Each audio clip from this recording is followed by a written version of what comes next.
Hello everyone, welcome to the channel. I am Pilsen, and in this video I am going to explain a very easy build order to use when playing with Templars.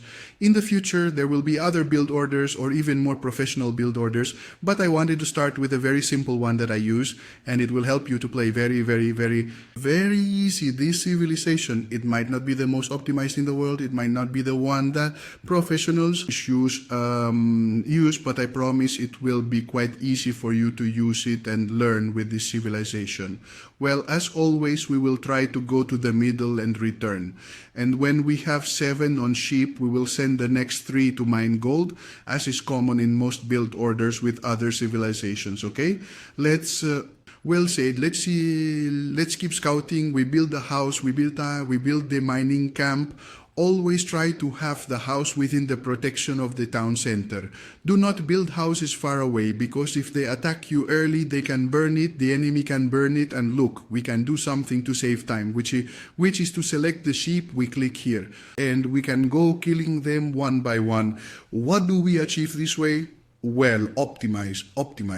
Anyway, as I said, keep a close eye on exploration. Try not to leave any gap in the no black gap, right? Well, what do we want to do with Templars? As I have already explained, we want to make a double center, urban center.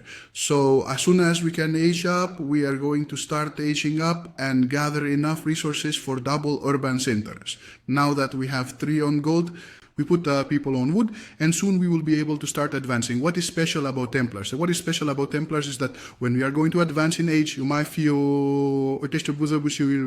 age is advanced with the town center, meaning the production of villagers is halted. So now let's see what we do with that. Well, when we have 200 gold, which we already have, we deliver the gold we have and put it to wood and advance the age. We are going to advance the age.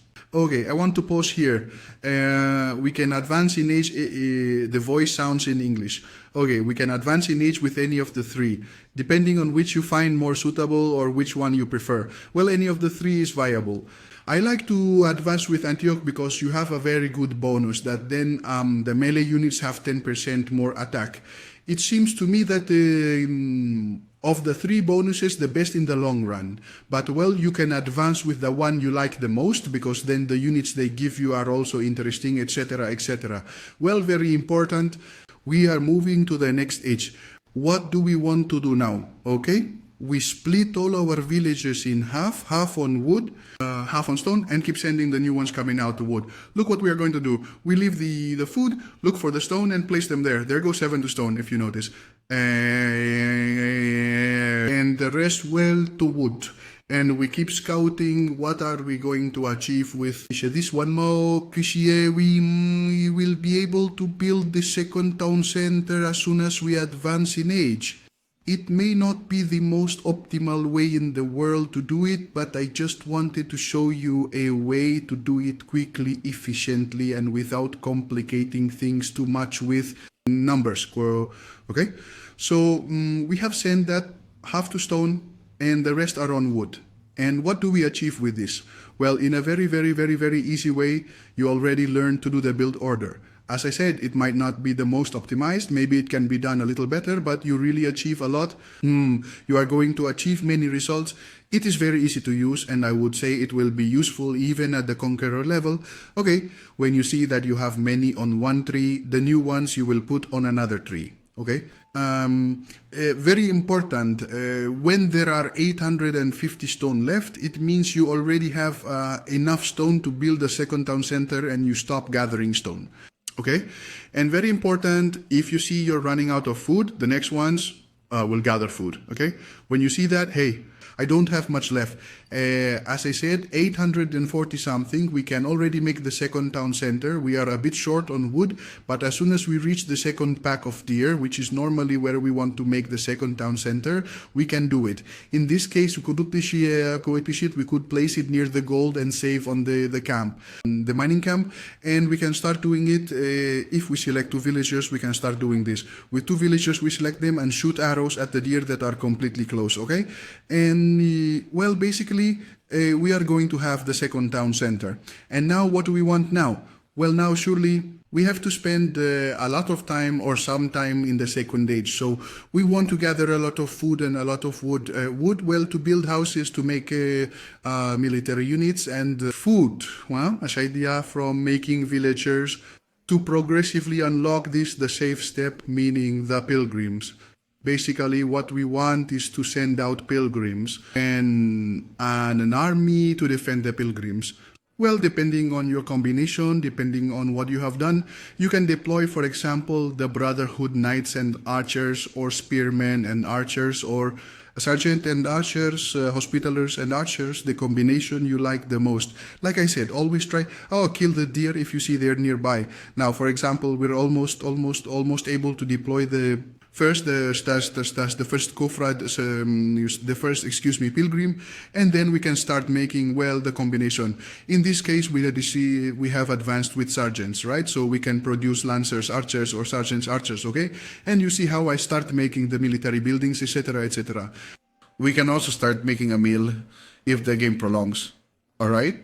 And improve the wheelbarrow, for example. And, well, it's very important to always select the one that you think is easier to protect. It's very important. At this stage, look, I'm going to try to herd the deer. Perfect. At this point in the game, what we want to do is also scout the enemy. Notice how with the scout, you can also lure the deer. In a few seconds, we could already send out even the second pilgrim, but I'm telling you, you will have to raise an army because they won't let you. It's very unlikely that, look, we bring out the second pilgrim. It's very unlikely that they will let, let's say, the pilgrims reach the sacred place as is, okay? Well, guys, it's, as said, a very simple will order, right? Let's review. We simply make a normal order, 7-3, then we put people on wood. When we have 200 gold, we move the gold workers to wood, and when we age up, half go to wood, half to stone. This way, as soon as we advance, we can build a second town center and then manage our villagers between food and wood for that to produce pilgrims and to raise an army. The only exception is if we are going to produce Confrere Knights, then we should assign, well, 3 or 4. Let's assign 4 to gold. If we wanted to produce Confrere Knights, if we had advanced to the second age with France, which, well, those units do cost gold, right? And eventually, well, you know, right? Well, eventually we put in a blacksmith, well, more military buildings, etc., etc. Well, guys, I hope you found it interesting. Villorden, as I said, is not the best Villorden in the world, but it's a very simple Villorden with which you can start playing the Templars without overthinking it. Head, you should know that you have this in more than 50 build orders available in the Academy. More information about the Academy in the video description. A greeting, see you in the next one. Bye, bye, bye.